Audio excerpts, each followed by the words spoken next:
Guys, so I had told you in the last chapter that something was going to happen in this chapter. It's called Explosion. And I told you that something from before was going to be coming back. Are you guys ready for this chapter? What do you think is going to be the explosion?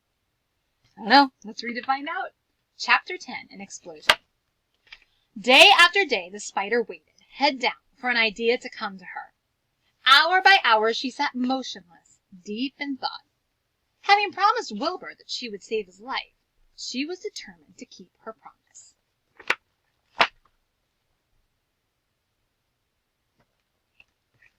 Charlotte was naturally patient. She knew from experience that if she waited long enough, a fly would come to her web, and she felt sure that if she thought long enough about Wilbur's problem, an idea would come to her mind. Finally, one morning, toward the middle of July, the idea came. "Hi, how perfectly simple," she said to herself. "The way to save Wilbur's life is to play a trick on Zuckerman. If I can fool a bug," thought Charlotte, "I can surely fool a man. People are not as smart as bugs." Wilbur walked into his yard just at that moment. "What are you thinking about, Charlotte?" he asked. "I was just thinking," said the spider. "The people are very gullible." "What does gullible mean?" "Easy to fool," said Charlotte. "Oh, that's a mercy," replied Wilbur, as he lay down in the shade of his fence and went fast asleep. The spider, however, stayed wide awake, gazing affectionately at him and making plans for his future. Summer was half gone. She knew she didn't have much time. That morning, just as Wilbur fell asleep, Avery Arable wandered into the Zuckerman's front yard, followed by Fern. Avery carried a live frog in his hand. Fern had a crown of daisies in her hair. The children ran for the kitchen. "Just in time for a piece of blueberry pie," said Mrs. Zuckerman. "Look at my frog," said Avery, placing the frog on the drain board and holding his hand out for pie.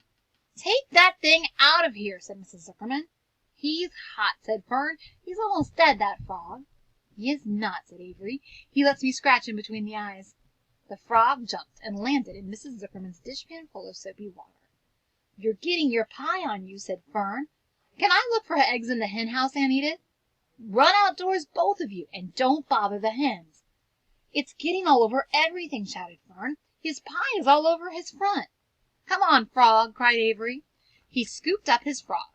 The frog kicked, splashing soapy water onto the blueberry pie. "Another crisis," groaned Fern. "Let's swing in the swing," said Avery. The children ran to the barn. Mr. Zuckerman had the best swing in the county. It was a single long piece of heavy rope tied to the beam of the north doorway. At the bottom end of the rope was a fat knot to sit on. It was arranged so that you could swing without being pushed. You climbed the ladder to the hayloft. Then, holding the rope, you stood at the edge and looked down and were scared and dizzy. Then you straddled the knot so that it acted as a seat. Then you got up all your nerve, took a deep breath, and jumped. For a second you seemed to be falling to the barn floor far below. But then suddenly the rope would begin to catch you, and you would sail through the barn door going a mile a minute, with the wind whistling in your ears and eyes and hair. Then you would zoom upward into the sky and look up at the clouds, and the rope would twist and you would twist and turn with the rope.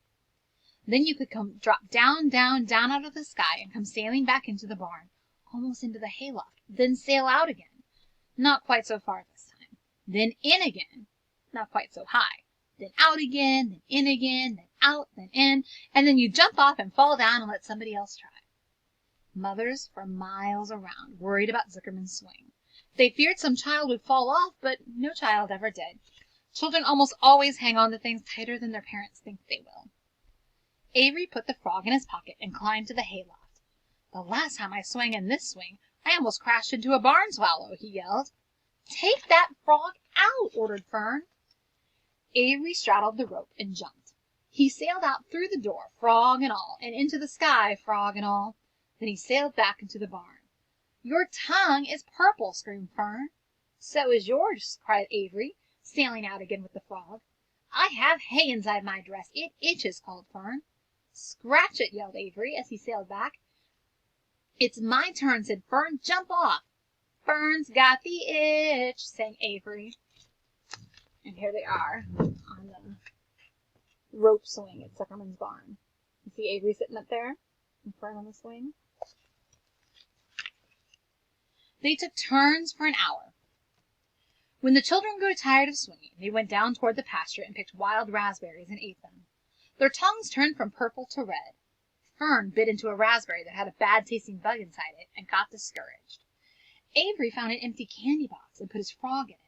The frog seemed tired after his morning in the swing. The children walked slowly up toward the barn. They too were tired and hardly had any energy to walk. "Let's build a tree house," suggested Avery. "I want to live in a tree with my frog."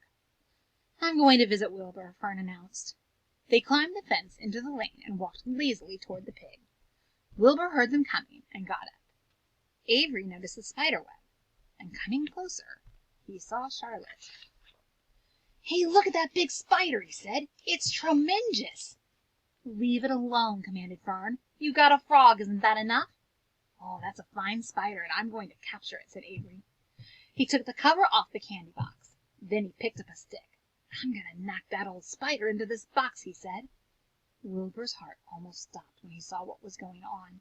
This might be the end of Charlotte if the boy succeeded in catching her. "You stop it, Avery!" cried Fern. Avery put one leg over the fence of the pig pen. He was just about to raise his stick to hit Charlotte when he lost his balance. He swayed and toppled and landed on the edge of Wilbur's trough. The trough tipped up and then came down with a slap. The goose egg was right underneath. Remember that goose egg Templeton took? There was a dull explosion as the egg broke, and then a horrible smell. Fern screamed. Avery jumped to his feet. The air was filled with the terrible gases and smells from the rotten egg. Templeton, who had been resting in his home, scuttled away into the barn. "Good night!" screamed Avery. "Good night! What a stink! Let's get out of here." Fern was crying. She held her nose and ran toward the house. Avery ran after her, holding his nose. Charlotte felt greatly relieved to see him go. It had been a narrow escape. So there's Avery after he stepped on the egg. Later on that morning, the animals came up from the pasture. The sheep, the lambs, the gander, the goose, and the 7 goslings. There were many complaints about the awful smell, and Wilbur had to tell the story over and over again of how the arable boy had tried to capture Charlotte, and how the smell of the broken egg drove him away just in time. "It was that rotten goose egg that saved Charlotte's life," said Wilbur. The goose was proud of her share in the adventure. "I'm delighted that egg never hatched," he gabbled. Templeton, of course, was miserable over the loss of his beloved egg, but he couldn't resist boasting. "It pays to save things," he said in his surly voice. "A rat never knows when something's going to come in handy. I never throw anything away." "Well," said one of the lambs, "this whole business is all well and good for Charlotte, but what about the rest of us? The smell is unbearable. Who wants to live in a barn that's perfumed with rotten egg?" "Don't worry, you'll get used to it," said Templeton. He sat up and pulled wisely at his long whiskers, then crept away to pay a visit to the dump. When Lurvy showed up at lunchtime carrying a pail of food for Wilbur, he stopped short a few paces from the pig pen. He sniffed the air and made a face. "What in thunder?" he said. Setting the pail down, he picked up the stick that Avery had dropped and pried the trough up. "Rats," he said. "Phew! I might have known a rat would make a nest under this trough. How I hate a rat!"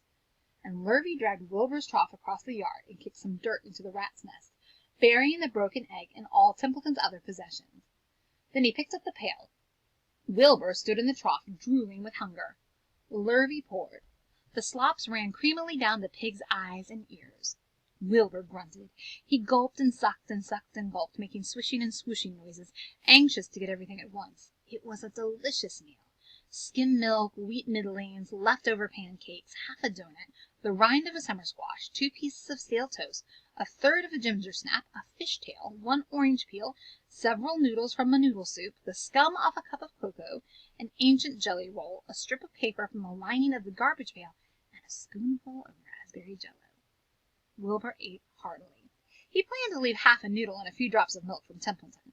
Then he remembered that the rat had been useful in saving Charlotte's life, and that Charlotte was trying to save his life. So he left a whole noodle instead of a half. Now that the broken egg was buried, the air cleared and the barn smelled good again. The afternoon passed and evening came. Shadows lengthened. The cool and kindly breath of evening entered through the doors and windows. Astride her web, Charlotte sat moodily eating a horsefly and thinking about the future. After a while she bestirred herself.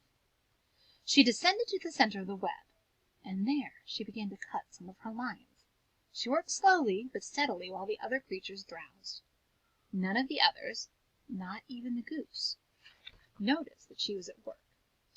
Deep in his soft bed Wilbur snoozed. Over in their favorite corner the goslings whistled a night song.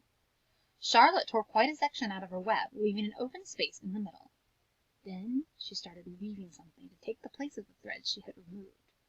When Templeton got back from the dump around midnight, the spider was still at work. So tomorrow is chapter 11, called The Miracle, and tomorrow we get to find out what Charlotte was putting in that web. All right, first grade, I can't wait to read that chapter with you tomorrow. Have a great afternoon.